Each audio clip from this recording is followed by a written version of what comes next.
Рәмис әфәнде, беренче сорауны сезгә бирәбез. Бүгенге көндә Ульяновск татарлары ничек яшәп ята? Хәлләрегез ничек? Хәерле көн, хөрмәтле тамашачылар. Нәрсә дип әйтергә, Ульяновск өлкәсе татарлар бик күпләп яши торган сирәк төбәкләрнең берсе. Без Ульян татарлары, гомумән татар дөньясында, Россия татарлары арасында халык саны буенча 3нче урын алып торабыз. Бездән алда Башкортстан, Оренбург өлкәләре һәм без. Шуңа күрә менә безнең бүгенге соңгы халык саны 10нчы елда халык саны алу буенча 150 мең татар гомер итә Ульяновск өлкәсендә. Шуның 50 меңнән артыгы Ульяновск шәһәре үзәгендә, өлкә үзәгендә, калган 100 меңе авылларда һәм башка районнарда, шәһәрләрдә гомер итәләр. Менә 150 мең дип ул әйтергә генә ансат, әлбәттә. Менә 150 мең кеше яши икән, менә һәрвакыт әйтәм, бу 150 язмыш, 150 характер, һәрберсенең үз халкы, үз ни бар, характер бар, һәм әйтергә кирәк, проблема да шул кадәр. Кеше күп булган саен, аның проблемасы да күп. Әлбәттә, безне автономия бит инде ул шөгыльләнә күбрәк мәгърифәт һәм мәдәният мәсьәләләре белән. Шуңа күрә проблема дигәндә безне экономик, икътисади мәсьәләләр борчымый, иң мөһиме безне борчый торган мәсьәлә ул мәдәният һәм мәгариф өлкәсендәге. Шуңа күрә менә проблемалар да безнең шушы мәдәният һәм мәгариф өлкәсендә. Мәдәният өлкәсендә әйтмәс идем, шул кадәр безнең зур шишелмәгән проблемалар бар дип. Әмма ләкин мәгариф өлкәсендә алар безнең бик зур һәм бик күп шишелмәгән проблемалар. Әле мин үзебезне ничектер более-менее башка төбәкләргә караганда алга киткәнрәк дип салыйм татар телен өйрәнү буенча, башка төбәкләрдә бездән дә авыррак эшләүче һәм яшәүче төбәкләр бар бит менә шушы татар тормышында. Инде сез җан исәп турында сөйли башладыгыз. Менә Росстатның мәгълүматларына караганда, агымдагы узган елда, дөресрәк 2020 елда Ульяновск өлкәсендә барлыгы 1 миллион 229 мең 824 кеше яши дип теркәлгән. Бу рәсми мәгълүматлар. 2002 елда булган җан исәптә Ульяновск өлкәсендә барлыгы 168 мең 766 татар теркәлгән. Инде 10нчы елда алар кими. Сәйткәнчә 150 меңгә тулып бетмәгән да аз гына. Ни өчен дип уйлыйсыз? Алар күченәме? Алар башка милләт булып языламы? Нишләп шулай килеп чыга ул? Моның сәбәбе тирәндә түгел, сәбәбе бик өстә. Менә 2002 елдан алып, менә 10нчы елда 8 ел эчендә халыкның бу бит инде менә нәкъ туры килде. Менә шушы яңа 21нче гасыр башында тормышлар үзгәрде. Ульяновск өлкәсендә түгел, бөтен дөнья, Россия масштабында да тормыш үзгәрде. Шуңа күрә халык бит кайда җайлы, шунда китә башлады. Экономик яктан без артта кала башладык ул елларда. Заводлар, фабрикалар ябылды. Предприятиелар эшләми башлады. Бигрәк тә Ульяновск өлкәсендә авыр кичерде ул чорларны әйтергә кирәк. Менә бүген яшермичән без базар икътисадына бик авырлык белән генә килеп кирдек ул чорларда. Һәм менә нәкъ шул чорда безнең халыкның күпчелеге Самара, Казан һәм Мәскәү шәһәрләренә киттеләр шул чорларда. Һәм бу теге халык саны шуннан да кимеде. Бу беренче саны күчеп киттеләр. Беренчедән Казан якын. Эштәлекле юл китәргә Казанга, ул вакытта Казан күтәрелә башлады, шуңа күрә Татарстанга бөтенесе дә омтылдылар. Һәм балалар саны тууда ул елларда кимеде, үзегез белеп торасыз. Аның менә шушы ике генә сәбәбе дип әйтер идем мин. Менә сезнең тел төбендә ята халыкның башка милләткә күчүе дип. Анда бер нәрсә дә юк теге. Безне кайчакта әйтәләр бит инде теге мишәрләр, татарлар дип. Безнең теге Ульяновск өлкәсендә теге үзен мишәр дип яздыручылар бик сирәк алар, бик аз гына. Шуңа күрә мин әйтмәс идем 2002 елдан 10нчы елга 8 ел эчендә кемдер милләтен башкачага үзгәртеп урыс яисә мишәр дип яздырганнар, алар бармак белән саны ике кулның бармагына җитәдер дип тә уйлыйм мин. Шуңа күрә монда ике генә сәбәп, ул да булса Казанның якын булуы һәм шушы күчеп китүләр, һәм икенчесе экономик яктан авыр булган елларда халык күчеп китте башка төбәкләргә. Моның сәбәбе менә шул. Аннары шунда әйтеп була, мин Рәмискә степне әйтәсем килә. Ул шул ук вазгыять ул Татарстанда да, Ульян өлкәсендә дә авылларның бетүе. Төпләп татар яшәүче халык, татар дип үзен татар итеп яшәүче халык ул авылларда. Авылларның бетүе, анда эшнең булмавы, садикларның булмавы, мәктәпләрнең булмавы, кешегә даже барып килергә кибетләрнең булмавы, ул авылларның бетүе менә безнең чынлап торган бер Кулатка районында да ничә соңгы елда халык саны кимегән. Ул бит татарларны кимегән дигән сүз, ул татарларга кагыла. Иске Кулатка районы, менә район, ул Иске Кулатка районы уникаль район. Андый районнар Татарстан белән Башкортстаннан кала ике генә район. Аның берсе Пермь крайы Барда районы булса, Ульяновск өлкәсендә ул Иске Кулатка районы. Күмәкләшеп 98% татарлар яши торган район. Чынлап та ул дөрес әйтә. Менә бу район безнең Ульяновск өлкә үзәгеннән 260 чакрым ераклыкта урнашкан иң ерак районнарның берсе. Җирләре начар, җирнең бальнисы бик түбән. Колхозлар бетте, авыллар тарала башлады. 5 ел эчендә анда 4000-гә якын кеше беткән менә соңгы елларда гына. Туучылар саны кими, үлүчеләр саны арта бара. Бүгенге көндә әлеге демографик менә шушы начар демография дәвам итә ул. Губернаторына киңәшмәләрдә әйтә. Без аны яшермибез дә. Кулатка районы бүгенге көндә бик авырлык белән генә үсештә дип әйт. Үсештә түгел, аман аска таба төшеп бара. Менә шушы яктан демографик яктан иң арта районнарның берсе дип әйтергә кирәк. Чынлап та менә авылларның бетүе дә моңа зур тәэсир итте. Ул Кулатка районы яшьләрнең булмавы, бала тумауына китерә ул. Алаларның яшәүе бара инде анда. Барыбер. Инде сез мишәр дигән шундый бер кызык төшенчәне әйтеп үттегез. Инде беләбез, мишәрләр үзләрен мишәр дип атаганны яратмый, чөнки алар чын күңелдән, ихлас йөрәктән үзләрен татарлар дип саный һәм бу чыннан да шулай. Ләкин менә Казан татарлары, Татарстанда яшәүче татарлар аларны инде һәр вакытта мишәрләр дип атый. Гомумән менә бу дөресме? Менә сез үзегезнең сорауга инде җавабыгызда бар яртысы дип әйтер идем мин. Казан белән кушып әйттегез монда. Менә мин Ульяновск өлкәсендә килгәнемә 31 ел. Мин үзем апас егете татар, Казан татар дип саныйм мин үземне. Һәм мин 31 ел дәвамында һәр вакытта кай гына барсам да, кеше белән аралашканда, мишәр дусларым белән сөйләшкәндә дә алар әйтәр, без үзебезнең мишәрлегебезне Казанга баргач белдек диләр. Без монда яшибез, әйбәт кенә җырыйбыз. Казанга барабыз, ниндер кунакка барсак, яисә туйга, юбилейга барабыз да без сөйләшә башлыйбыз, кибет якларбыз. Сез мишәрмени каяктан дип сорагаттылар ди. Аннарсын бала чакта да уйлыйдым, кем соң ул мишәр дип ди. Менә шуңа күрә мин әйтәм, ул яхшы нәрсә түгел әлбәттә. Менә Казанга килгәч, менә шу алар үзләренең мишәрлекләрен белеп китәр дип. Алар бер кайчанда үзләрен мишәр дип нитеп җырмыйлар, беренче сорт дип тә кайберләр шаярып әйтәләр. Без первосортный, без махровый, без самый яхшы татарлар, без инде сыйфат билгесе куйган мишәрләр дип. Әмма ләкин теге бүленү турында без мишәрләр аерым дәүләт төзергә тиеш, аерым өлкә булырга тиеш дип андый нәрсә юк. Менә мин килдем 31 еллык өлкә телевидениесендә эшли башладым. Шишмә дигән тапшыруга бара башладым. Мен шунда бер-ике генә хат килгәне бар иде. Минем алар бүгенге көндә сакланалар да. Нигә безгә Казан татары безнең тапшыруларны үзебезнең Ульян мишәре алып барсын дигән ул хатлар килгәләгән иде. Бер-ике бар. Ну алар мин беләм кемнәр икән, һәр менә теге язулар белән бүгенге көндә таныйм. Әмма ләкин менә күпчелеге менә без мишәрләр, без татарлар түгел дип йөргәннәр беркайчан да күргән. Алар мишәр горур халык, татар җанлы халык. Bir-birisi için can atıp торган халык, bir кайчан да bir-birsin bilmezler алар. Әгәр дә синең фамилияң ишетәләр икән алар, Вафин, Сафин, Гатин, алар кәгазьдән күрүгә ярдәм итәргә тырышалар. Даже гаишниклар туктаткан вакытта да синең фамилияң күрсәләр, татарча сөйләшәр дә бармак сыркып җибәрәләр. Ул да бит менә ниндер бер милли горурлыклар тора. Димәк, алар үзләренең милләте өчен җанып тора торган кешеләр. Наказать итми ул аны. Барбер җибәрә һәр вакытта. Шуңа күрә бүленү турында аларда ул нәрсә юк. Менә монда мин әйтәм, Казан татарлары гаеплерәктер дип. Аларның мишәрлеген монда Казанга килгәч белгертеп җибәрәләр. Алар хәтта кызгалар Казан сөйләмәне. Нинди матур итеп сөйли, нинди матур, без Казанча сөйли алмыйбыз, матур итеп сөйли алмыйбыз шул дип алар ул нәрсәне әйтәләр. Әмма ләкин бүленү турында менә хәзер бит инде мин Ульянда Ульяновск өлкәсендә эшләгәндә 3 тапкыр халык саны алуга катнаштым. Бер кайчан да безнең Ульян татарлары әйдәгез бүленик, менә әйдәгез мишәр булып яздык дигән сүзне бер кайчан да ишеткәне юк. Бездә бар тик менә шушы соң вакытларда болгарлык мәсьәләсе генә бар. Ул бездә инде зур проблема әйтермен. Болгар булып яздык дип листовкалар тараталар, буклетлар тараталар. Әлбәттә менә бу безнең зур борчы торган нәрсә. Һәр халык саны алган вакыт кампаниясында менә шушы нәрсәне күтәреп чыгалар.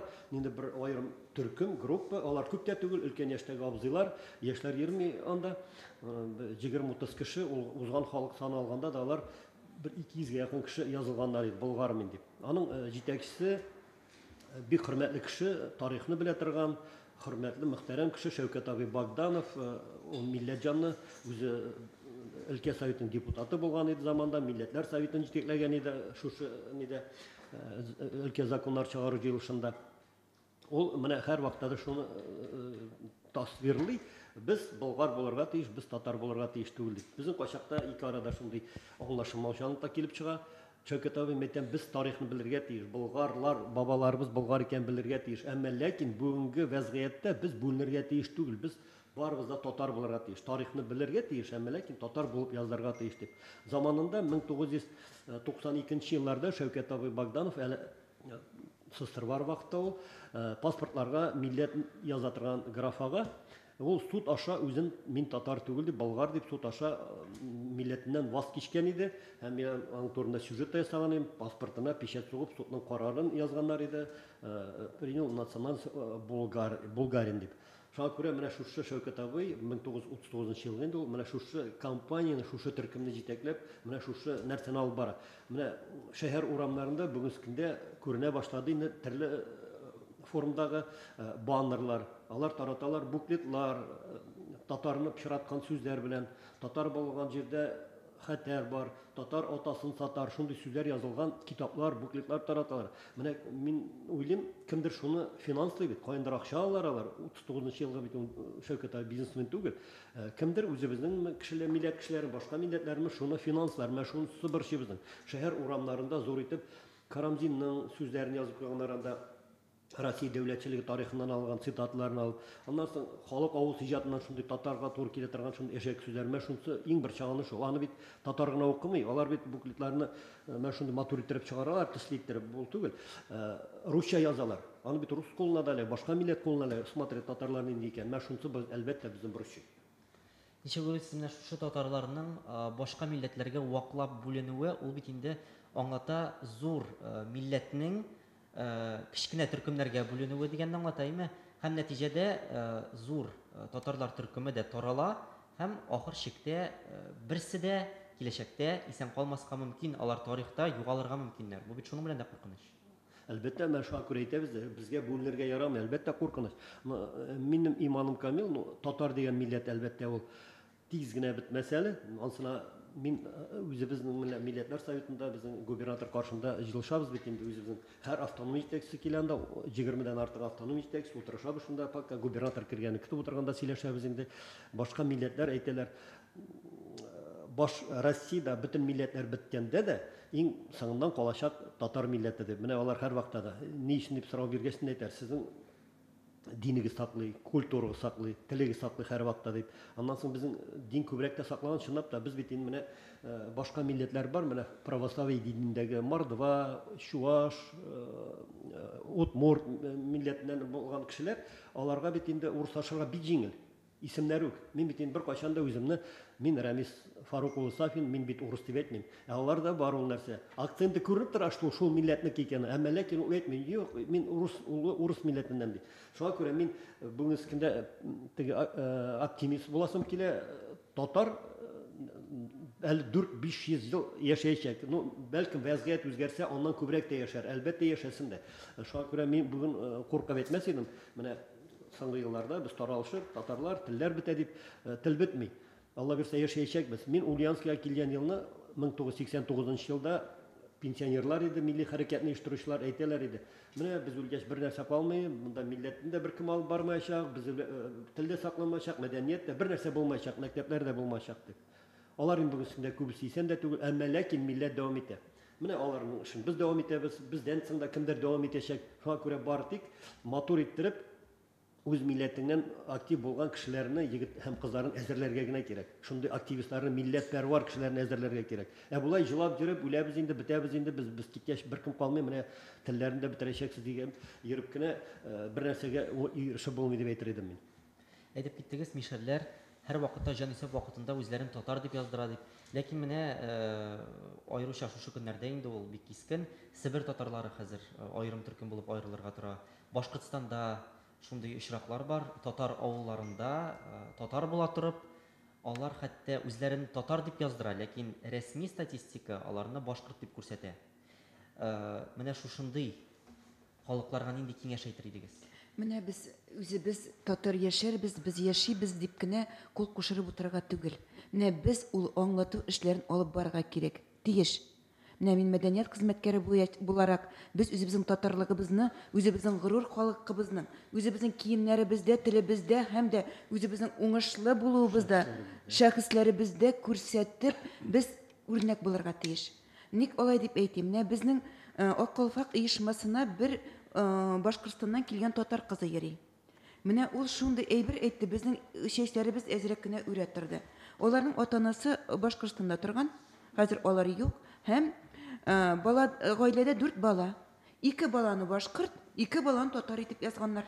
Һәм менә шушы безгә татар оешмасына йөргән кыз башкорт булып язылган, ә үзе чын татарча сөйләшә. Менә шуңа да менә ничектер безнең аңлату эшләрен, кызыктыру эшләрен дә алып барырга кирәк. Тел мәдәниятне саклыйбыз инде, тырышабыз. Тик кешенең үз аңына тамызып торырга кирәк. Син татар, без татар, һәм без татар булып калачакбыз дип. Менә шуны әйтәсем килгән иде минем. Менә бит бу шушы татар милләтен төрле төркемнәргә, Әстерхан татар, Сибир татар дип бүлүгә безнең өлешебезне күбрәк кертәләр. Интеллигенция, татар зыялылар, моны гади халык аны уйлап чыгармый. Менә шушындый бер кеше килеп керә, әйтәләр, бер сыер бөтен көтүне, бер чыкак сыер бөтен көтүне боклайды. Шуның шикелле менә бер ике кеше шундый, мен авыру дип әйтмим инде, менә шундый рак уйлый торган, фикер йөртә торган кеше килеп керә дә, әкрен генә үзенең фикерен җиткереп бара, тарата. Менә шуны гади кешегә ул нәрсә түгел, белән кызыксынмый да ул. Ул белә, әтисе татар, мин татар булачакмын дип, кемдер кытырта да, аннар уйлана башлый теге. Тагын әле шунда листовкада китереп таксалар каршына, менә син татар булмаган, син башкорт булган дип кайындыр ясалма кәгазьләрне. Шуңа күрә мин нәрсә әйтәсе килә, менә күп милләтле, 111 милләт яши торган Ульяновск өлкәсендә яшәүче кеше буларак, инде 30 елларда эшләү дәверендә милләтләрне бүлгәләү бер кайчан да яхшыга китергәне юк. Тарих та моны күрсәтә, без инде бүгенге көндә дә күреп торабыз. Шуңа күрә менә Рамилә ханым дөрес әйтә, безгә бүгенге вазгыятьтә бүгенге көндә бер кайчан да бүленергә ярамый. Без Россия Федерациясендә икенче милләт булганбыз икән, менә шушы планканы безгә төшерергә ярамый. Шуңа күрә бүгенге көндә нинди мөмкинлек бар? Бөтен җирдә дә без татар интеллигенциясе, мәдәният хезмәткәрләр, укытучылар, лаеклы ялдагы укытучылар, мәгариф хезмәткәрләр, бөтен мәдәният хезмәткәрләр, бөтенебез дә халык арасында эшләргә тиеш. Һәм мин әйтергә тиешмен монда шунсын да, бу эштә диндә читтә калырга тиеш түгел. Дин әһелләре дә, муллалар, алар безгә караганда күбрәк кешеләр белән очрашалар. Җомга сайын, намаз сайын мәчетләрдә чыгыш ясыйлар, мәҗлесләрдә йөриләр. Мулла сүзенә күбрәк ышана халык безгә караганда, чөнки татарда шулай кергән өлкән кешеләр йөри. Мәчетләргә күбрәк, әлбәттә, һәр соңгы елларда яшьләр дә артты. Әмма ләкин мулла сүзе колакка күбрәк керә. Шуңа күрә бүген безгә эшләргә кирәк мәчетләр белән, мәдрәсәләр, муллалар, имамнар белән. Алар да менә шушы сәясәтне алып барырга тиешләр. Без татар булып туган, без татар булып яшибез һәм татар, мөселман булып китәргә дә тиеш җәмәгать дип мин үзебезнең мөфтият әһелләре, мөфтият хезмәткәрләре, муллалар белән очрашканда һәр вакытта шуны әйтәм. Мәҗлесләргә баргач та әйтәм, муллалар белән очрашканда. Абзыйлар, менә шушы нәрсәне алып барсагыз иде, халык саналганда татар булып язылык әл дигән шундый вазгыятьне үткәрсәгез дип. Алар аңлыйлар. Һәм менә без юктан гына түгел, узган ел түгел инде 19 елның азагында менә шушы эшләрне 20 елда халык саналу булганын истә тотып, үзебезнең диния нәзарәте белән үзара килешүдәгә кул куйган идек. Мөфти килде һәм без безнең декабрь аенда татар мәдәни үзәгендә кул куйдык. Менә шушы килешүгә үзара шушы халык саны алуга әзерлек мәсьәләсендә дип. Һәм бик әйбәт кенә biz уртак тел табып аның белән шушы эшне алып барабыз. Һәм монда әйтергә кирәк, безнең Ульяновск өлкәсендә бит 30 елдан артык Өмет газеты чыгып килә. Һәм бик матур әйтергә кирәк тираж, аның Казан белән Башкортстаннан кала иң зур тиражлы газета ул. Чыгып бара торган төбәкләрдә чыга торган газетларга караганда без горурланабыз, ул безнең горурлыгыбыз. Һәм без анда башлап җибәрдек, менә бу атнадан инде халык саны алуга багышланган рубрика.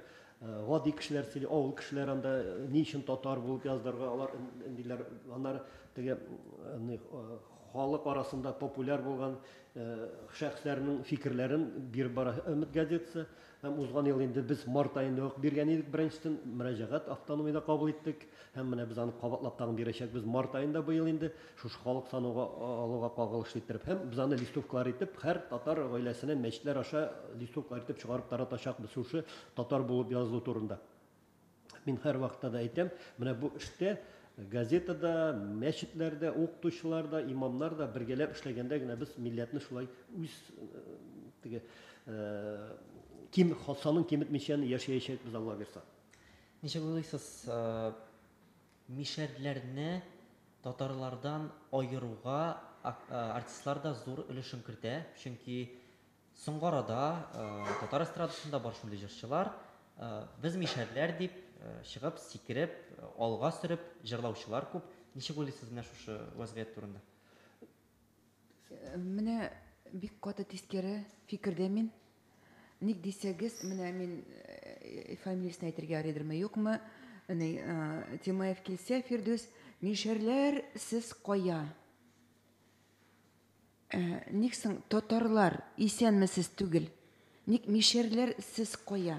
Бит хәзер шундый халык кирәк, нигә безнең татар халкына зур мәдәният кирәкми. Менә именно Фирдүс кебек мишәрләр сез кая дигән мәдәният кирәк. Һәм уйга кала ул, мишәрләр сез кая, шундый без зур милләт икән, ник соң мин татар дип языйм әле, тукта, мин үземне язып карыйм, әйдә мишәр диеп, если без шундый мишәрләр сез кая, ник без мишәрләр шундый зур халык, күп халык икән, менә ул вәзгыятьтә дөрес түгел. Менә артистлар безгә татар мәдәниятын, телне китерә торган, зур сәхнәдән күрсәтә торган зур шәхесләре без аларны карыйбыз, аларның фикерләрен ишетәбез һәм ул фикерләргә таянып яшәрбез бәлки дип, акча түләп, билет алып, матур итеп киенеп, концертка җыенып барабыз. Шунда без балабызны да ияртәбез. Әйдә, ул да тыңласын дибез, татар сүзен тыңласын дибез. Ул чыга да, ник соң без татар? Ник мишәрләр сез кая булгач? Без ник килдек монда? Без бит татар. Татар баласына ничек дип аңлатырга кирәк? Менә шушы ничек дип әйтик, политикамы бу, шундый алыммы бу, ысулмы бу, бер тапкырда дөрес әйбер дип санаганым юк мин аны. Аны ишеткән сайын, күргән сайын калтырап китәм мин. Кая карый икән дим, Казанның ниндидер комиссиялары бардыр, мәдәният министрлыклары бардыр бит дим. Или бөтенләй алар шуның кадәр на произвол судьбы киткән халык микән? Шундый зур эшер концерт берәр атна куеп ятар Ульяновскида. Февральдә тагын киләбез әле дип китәләр. Билгеле перепис алдыннан бик яхшы була инде бу. Мишәрләрсез кая? Менә кай чакта Bizim Sovet çorunda tuğan hem yaşayan kişiler Sovet çorunun küp nərsəsini tənqidlərə tırsalar da onun yaxşı yaxları küp idi. Mənə xud Sovetlər var idi. Ondan sonra artistlar gastrolə gitgəndə onların repertuarını rastlı тұрған болғанlar. Нәрсә нинди җырлар, нинди әсәрләр башкарачак әлеге артист. Хәзер ул нәрсә беткән инде әлбәттә юк. Аның плюсы минусы бардыр бәлкем, әмма ләкин менә Ульяновскига килеп менә шундый артистларның түбән дәрәҗәдә концерт куюлары. Менә ул бит сәхнәгә чыга артист. Тыңлыйсызмы? Тыңлыйбыз. Ишетәсезме? Мине нигә чакырасызмы мәҗлескә, ашка чакырабыз. Кемнәр мине мунчага чакыра? Жарты зал хатыннар тыр басып кул селкеп, мин мунчага мин белән барабыз дип. Мин гаҗәп калып, жар концерттан без кайтып киткәнек. Ул бит инде зәвык биргә тиеш кешегә, ниндер мәдәниятле сүз ишетергә тиеш кеше. Ләкин шундый тездән дә түбән. Иң әшәке ниләр белән китә торган нәрсәләр инде ул, андый нәрсәләр бар. Ләкин мен нәрсә әйтәсем килә. Менә бу радио, телевидениедан шушындай мишәр телендә, мишәр генә булмас, диалектта җырлар яңгырага тиеш түгелдер дип уйлыйм мин. Менә мин университетта укытканда безгә һәр вакытта әйтәләр укучылар татар әдәби теле булырга тиеш. Радио һәм телевидениедан дип. Һәр кеше дә диалектта җырлый башласа, аны бер-беребезне аңламас идек без. Чөнки Себер татарлары әгәр дә үз телендә генә җырлый башласа, радио, телевидение аша безләрнең күп сүзләрен аңламас идек.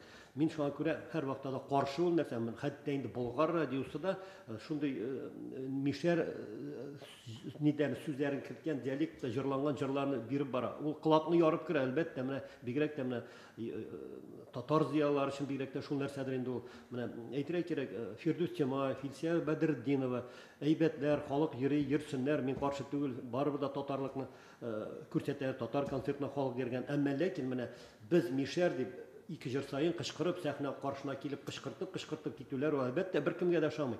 Ну, халык килә, җырлый, кул чабып да икенче көнне уже чырашка сөйләшәләр, нинди концерт. Ой, икенче бармас инде китәләр. Әмма ләкин барып киләләр, потому что йөриләр, халык йөри. Казанда, Татарстанда ниндидер бер цензура булмаса да, ниндидер бер контроль булырга тиештер дип уйлыйм мин. Шул кадәр дә читкә киттек тә, җәйләп киттек, нәрсә сөйлибез, ишетүче юк, тыңлаучы юк.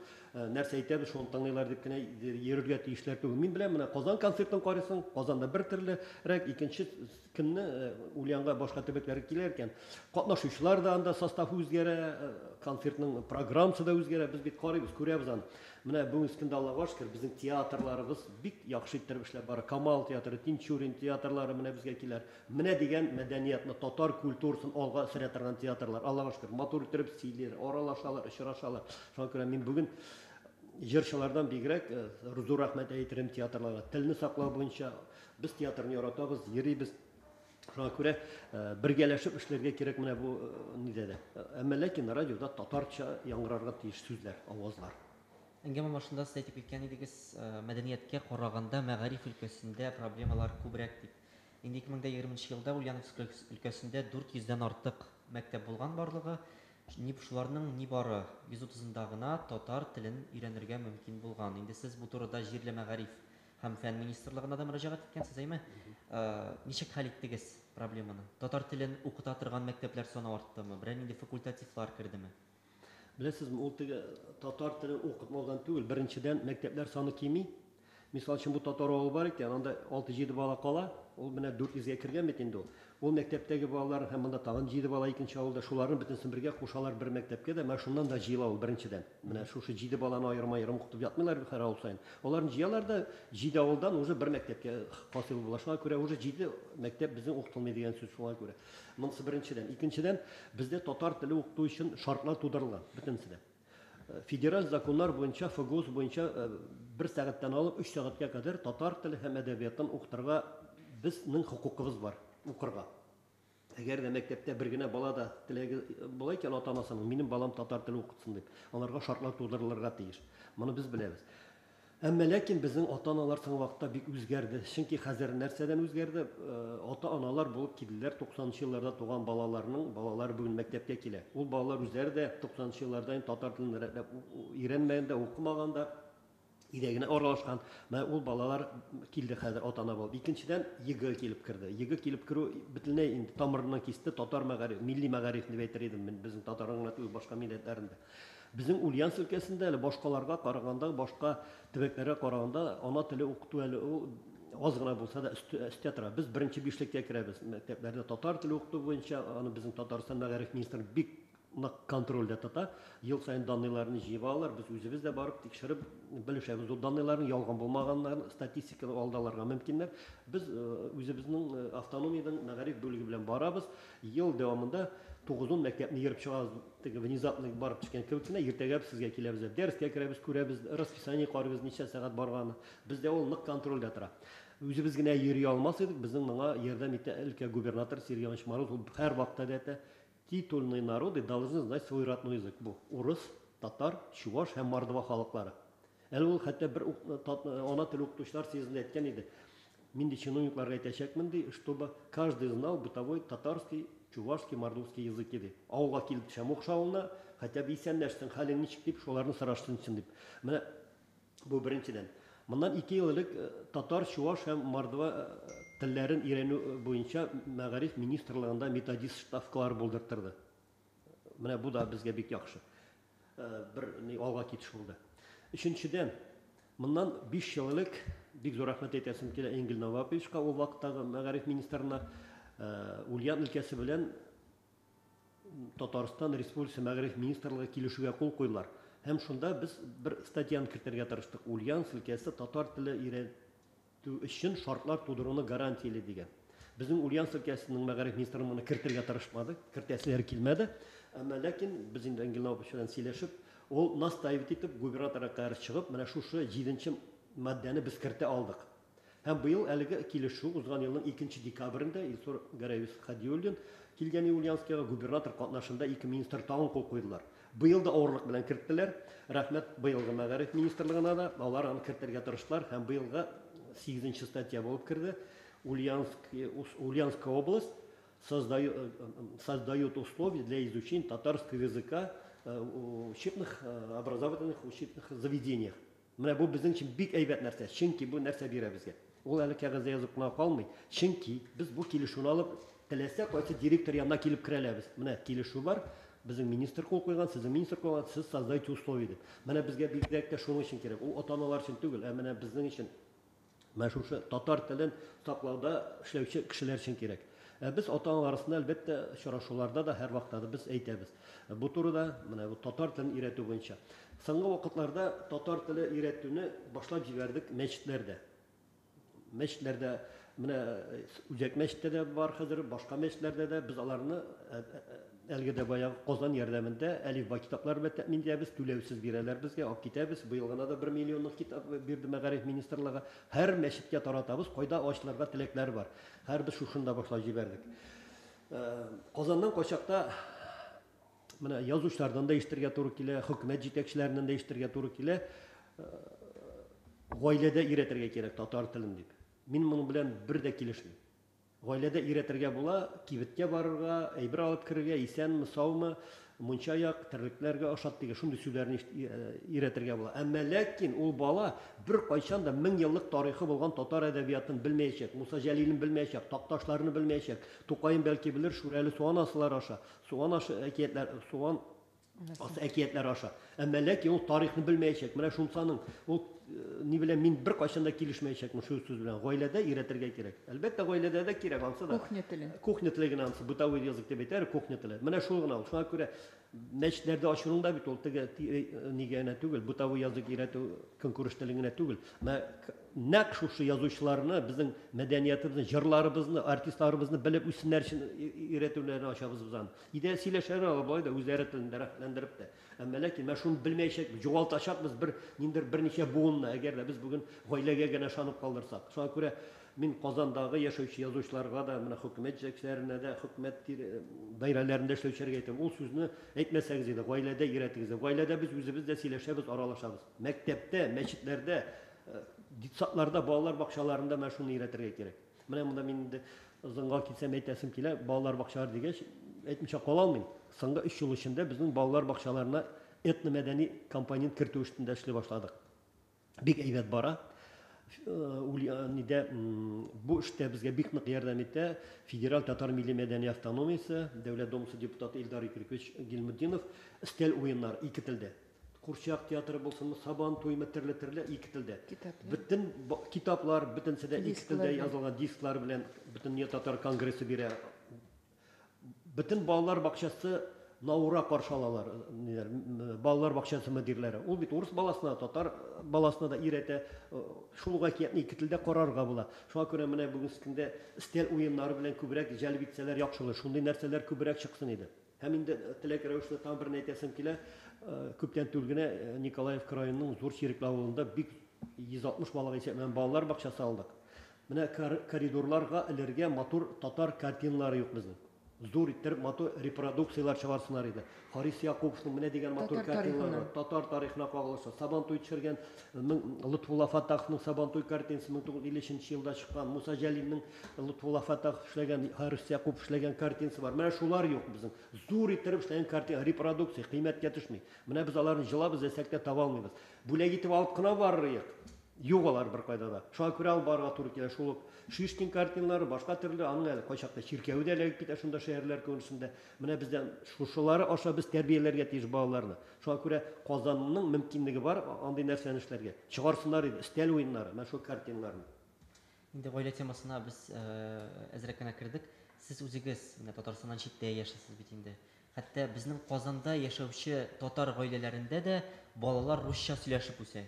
Сез Татарстаннан читтә яшәп тә, Ульяновскида яшәп, саф татар телендә сөйләшәсез, балаларыгызга шушы саф татар телен кичкенәдән өйрәтәсез.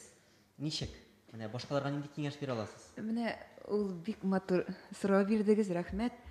Безнең 2 балабыз бар. Без инде алар белән кичкенәдән татарча сөйләштек. Үзебез татар булгачтан. Билгеле, балалар бакчасына киткәчтен татарча гына сөйләшеп барган балалар урысча сөйләшә башладык. Онан мәктәпкә киттек. Мәктәптә дә урысча сөйләшә башладык. Без татарча әйтсәк, алар урысча җавап бирә башладылар.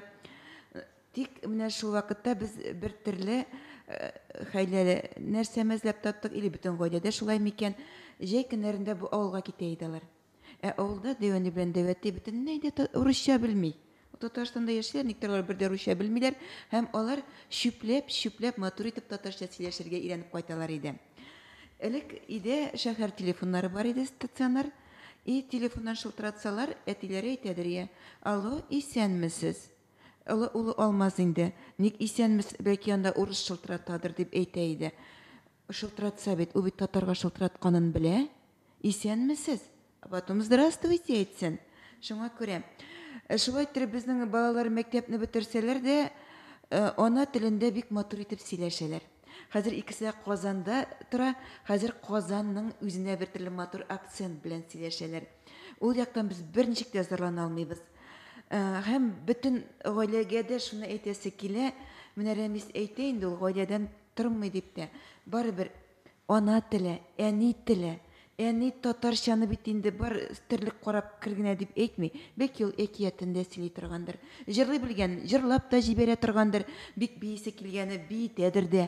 Шуңа күрә гаиләнең дә ниндидер бик алыштыргысыз, бик зур урыны бар. Теләк кенә кирәк. Тел саклауда, гаиләдә, мәктәптә, балалар бакчасы һәм шәхеснең эчендә дә, калбендә дә үзебезнең туган телгә мәхәббәт булырга тиеш. Ул тел саклану читтә Казанга караганда күбрәк тә саклана дип уйлыйм мин. Менә яшерен батырын түгел, менә Казанда Татарстан яшәүче мәдәният хезмәткәрләре, язучыларыбыз, җырчыларыбыз арасында танышлар күп, белгән кешеләр аралашасын, күрешәбез, мәҗлесләрдә булабыз Казанда. Алар бит балаларга күпчелек вакытта русча сөйләшәләр. Иң белгән язучыларның балалары да татарча сөйләшмәй бит алар. Казан артистлары сәхнә артына чыгалар, русча сөйләшә башлар. Айдар Ганиев белән Салават Хәнияләрдән башкаларына Илсафлар татарча. Калганнар бит күбесе сәхнә артына русча. Менә яшь буын бөтенләй дә русча сөйләшеп кенә йөри. Сәхнә артына мин һәр вакытта да барам, менә Ульянга килгән вакытта да күрәм ул вакытта. Аларның русча сөйләшкәннән. Шуңа күрә мин һәр вакытта да әйтәм, ничек тел саклау бездә күбрәк. Чит төбәкләрдә алар икенче төрлерәк карыйлар. Менә Казанга барып кайталар да, күптән 1-2 ел элек бер дустыбыз кайтты Казаннан, бик зур мәҗлестә булып, юбилей булган иде, бик матур, кеше күп, артистлар килгән. Урыс артистлары гына җырлады ди. Анда ди тус әйтүче дә ике генә кеше булды татарча, башка бер кеше әйтмәде. Миңа кайтты да сөйли, Рәмис, син монда җырлый, күлмәк җыртып ди, татар телен саклыйбыз, мәдәниятен саклыйбыз. Казанның үзендә дә бит ди, менә татар юбилей узды ди, анда ике урыс булгандыр ди, гел чип-чиста русча бар ди. Без бит Казаннан карыйбыз, ул безгә өлге шикелле Казан. Менә бу язучыларыбызның балаларында да безнең күзебезчә, без бит аралашканын күреп, баласын шунда кара булар ике русча аралашалар икән дип. Шуңа күрә язучыларыбыз да үзләрен балалар белән русча түгел, татарча сөйләшергә тиешләр. Телевизорга чыгып, радиодан чыгып кына татар телен саклыйды булмый. Әгәр дә син үрнәк күрсәтерлек бала үстермәсен икән, татар телендә сөйләшә алмый торган, Казанда яшәп, Татарстанда яшәп. Шуңа күрә аларда да бүгенге көндә гаеп бар. Әмма ләкин без ул яктан мине мактанып әйтү, безнең балаларыбыз рәхәтләндереп татарча сөйлиләр, аралашалар. Сез ничектер бер тапкыр Фатих Сибагатуллин китаплары җитми дигән шундый фикер әйткән идегез. Инде ул китаплар булса, кулдан кулга йөртеп укыр идек без аны дигән. Менә карап торам, бүген дә сез китаплар белән килгәнсез. Бу ниндирәк китаплар, нәрсәгә багышланган?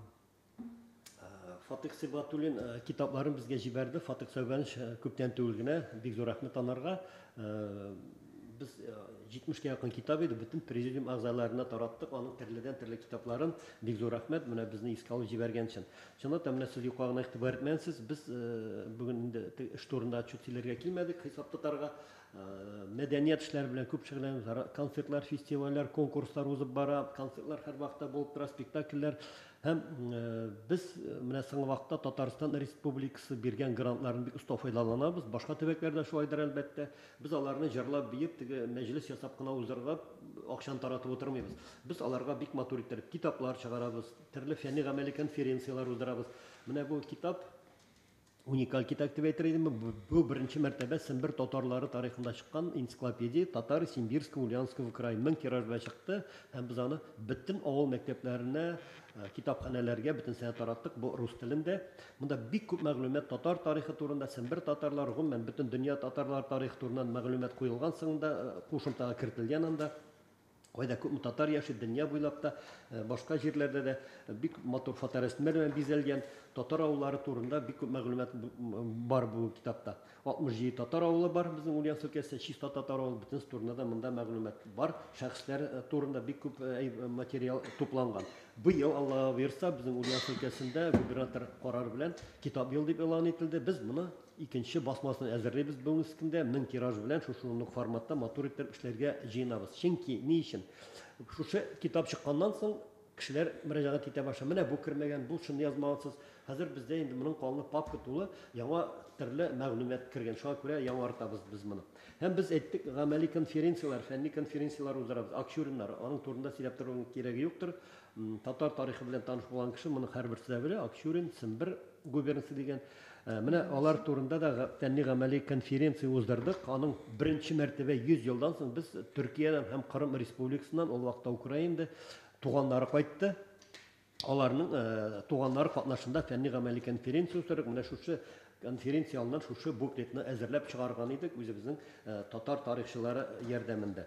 Һәм менә бу китап үзе турында бу Сыстырның халык артисты Габдулла Шамуков, бу безнең якташыбыз, белгәнегезчә 7 миллион татарга 7 генә Сыстырның халык артисты бар. Шуның берсе Ульяновск төбәгендә яшәгән, туып үскән һәм Камал театрында озак еллар эшләп бүгенге вафат булган Габдулла Шамуков. Аның турында да былтыр шушы китапны бастырып чыгардык. Анда да беренче сүзне губернатор сүзе белән башланып китә. Бик күп истәлекләр, монда әле бер кайда кермәгән материаллар да керде. Камал театры артистлары ярдәмендә шушы китапны бастыра алдык без. Һәм монда әйтергә кирәк, китап дигәннән без ел саен 4 китап чыгарабыз авыл тарихлары турында. Бүгенге көндә әйткәнемчә 67 татар авылы бар. 67 татар авылының 30га якыны турында инде безнең китап бар. Авыл тарихы турында. Татарчамы, русчамы, кайсы ике телдә дә бар аларның. Мин һәр вакытта да әйтәм, кичке авыл инде бүген 5-6 йорты булса да, шундый гына буклет формасында гына булса да китап чыгарга тиеш дип. Ул бүген аның 100 тираж белән чыга икән, 100 елдан соң хәтта 10-15 генә кайдыр китапханәләрдә калса да шул авылның барлыгы кемнәр яшәгәнлеге турында мәгълүмат анда булырга тиеш. Шуны алып барабыз без, үзебезнең төбәкне өйрәнүчеләрнең советын оештырдык. Һәм ел саен декабрь январьның азагында уздырабыз форум татарских краеведов дип, без анда аларны чакырып, китаплар өчен мактап, яисә кенә утырмыйбыз, тәнкыйть итеп, без Казаннан галимнәр чакырабыз. Ни өчен чакырабыз? Алар шушы китапларга бәя бирәләр. Беренчедән, икенчедән алар өйрәтәләр ничек итеп архивларга керергә, ничек эшләргә, документлар белән ничек эшләргә, архив документлары белән һәм ничек итеп китап язарга өйрәтеп китәләр. Шуңа күрә ул безгә бик кызыклы һәм анда килгән менә кешеләр авыллардан киләләр бит инде, шул кешеләр бик яратып китәләр. Ел саен шушы форумда безнең катнашканда 40-50 кеше. Аларның без аннарсын инде телефоннан шалтыратып, тотынабыз, шалтыратып, тотындыгызмы китап язарга, җыя башладыгызмы мәгълүмат дип, аларның инде теге кем әйтмешләр, аның синә төшнибез. Һәр вакытта да селкитеп торабыз, китап язып чыгыгыз дип. Менә ел саен 2-3 китап чыгара башладык, Аллаһка шөкер, мин монарга сөенәм. Бик әйбәт бу эшне алып барабыз без һәм киләчәктә дәвам итәрбез дип уйлыйм. Китаплар рус телендә дә чыга дидегез. Бу махсус шулай эшләнәме? Мәсәлән, татарча белмәгән кешеләр бар бит, әйме? Руслар да татар тарихы турында белсен өчен махсус эшләнәме? Энциклопедия махсус эшләнде. Энциклопедия махсус рус телендә эшләдек. Менә сез инде әйтеп киттегез, чөнки татар турында мәгълүматларны белергә тиеш башка милләт кешеләр. Шуңа күрә мин саныйм, дөрес без уйлаганбыз дип, нидә рус телендә генә чыга. Калганнары менә бу китапка кем нинди телдә язып бирә, без шул телдә бирәбез. Авыл тарихында да кемдер язып бирә, рус телендә да кемгә чоңай шулай. Ни өчен? Аны тәрҗемә итәргә дә булыр, иҗат татарча, русча гына. Чөнки безнең бу бит инде иҗтимагый теге түләүсез эшләнә торган. Кемгәдер аны тагын тәрҗемә итеп бирергә безнең андый мөмкинлек, финанс мөмкинлегебез юк. Редактор эшчәнлеген инде безнең үзебезнең менә мәдәният үзәге хезмәткәрләре алып бара, Өмет газетасы хезмәткәрләре, калганнарын менә шулай без бергәләшеп эшләп чыгабыз. Чыннан да бүген искә алдык инде татар телен саклауда диннең өлеше гаять зур. Ләкин менә белгәнемчә Ульяновск өлкәсендә федерация урамында урнашкан иске мәчет инде ничә ел әлеге мәчетне мөселманнарга кире кайтару эше бара. Ул инде тарихи бина, ул тартып алынган юридик затта, ялгышмасам бүгенге көндәме. Нигә шулай менә әлеге озакка сузылды? Чөнки бу Ульяновск өлкәсендә генә түгел, ул гомумән төбәкләрдә бик актуаль мәсьәлә. Менә бер көнне Ростов өлкәсе белән шундый элемтәгә кирдек, анда да шундый проблема күтәрелгән. Ни өчен шулай озакка сузылды һәм ничек менә татар халкына әлеге проблема хас дип уйлыйсыз? Безнең халыкка хас дип, монда бит инде безнең Россиядә төп ике милләт, ике дин, православие һәм ислам дине. Шуңа күрә православиенекләр ширкәүләрне кайтаралар, аларны мәйет мәсҗид менә бүген сорадылар, иртәгә кайтарып бирделәр. Авырлык белән бара ул әлбәттә. Менә күбесе сез дөрес әйтеп киттегез, алар шәхси милеккә күчерелгән. Шуңа шунысы белән бүген көндә авыр. Безнең бу федерация урамы 37нче йорттагы мәчет уже 19нчы гасырда мәшһүр Акчуринда салган мәчет инде ул.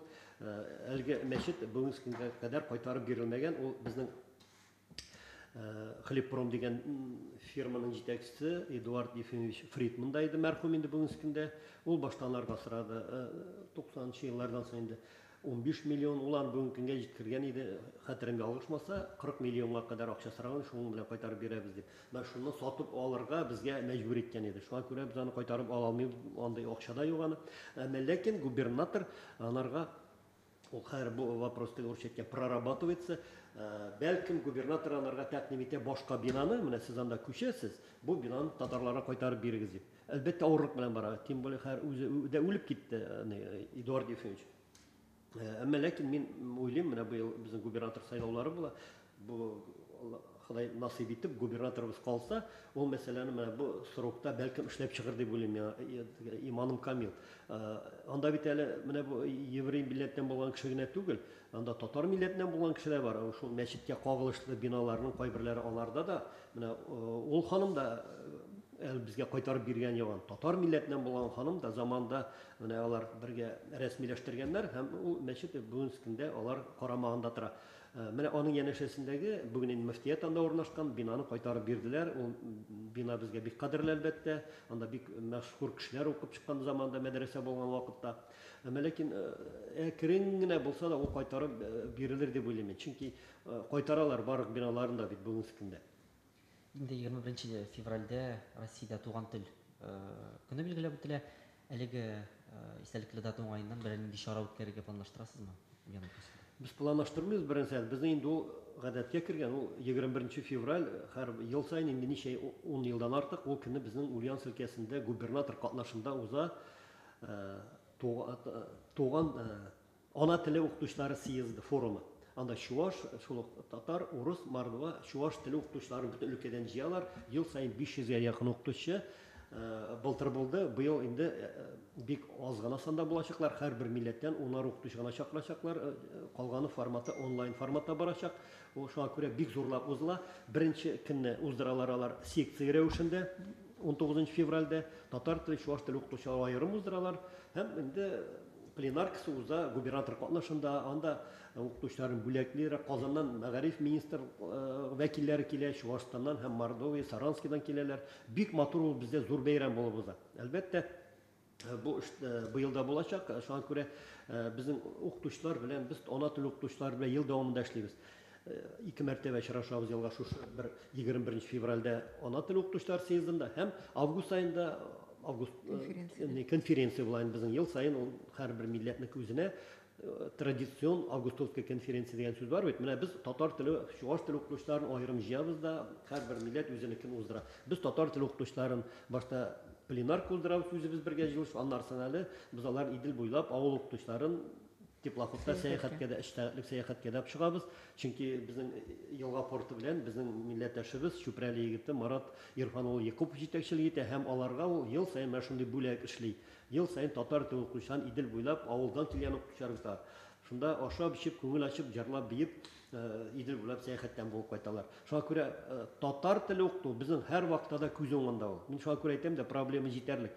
Мин бер генә сан китерәсем килә, бүген көндә Ульяновск өлкәсе мәктәпләрендә 14728 бала укый. Татар балалары 14700.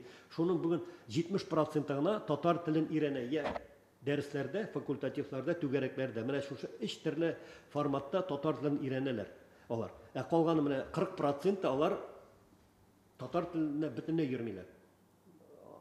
Шартлар тудырылган, ләкин әтиәниләре теләмиләр. Директорлар әтиәнинең гаризасы язмыйча, мин балам татар телен укытам дип гариза язмыйча, андый нине оештыра алмыйлар татар теле укытуны. Шуңа күрә бүген мөмкинлекләр бар. Бар тик ата-аналардан гына тора.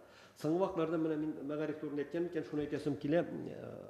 закон негізінде баланы ана тілінде оқытыр үшін ата-ана ғариза язарга тиіс сентябрьда. Баламны мен ана тілінде татар тілінде оқытырга телим деп. Менә мен әйттем бит, бая тикшерү бар дип. Тикшерү барышында кайбер мәктәпләрдә нәрсә ачыкланды. Анда уже әзер ғариза.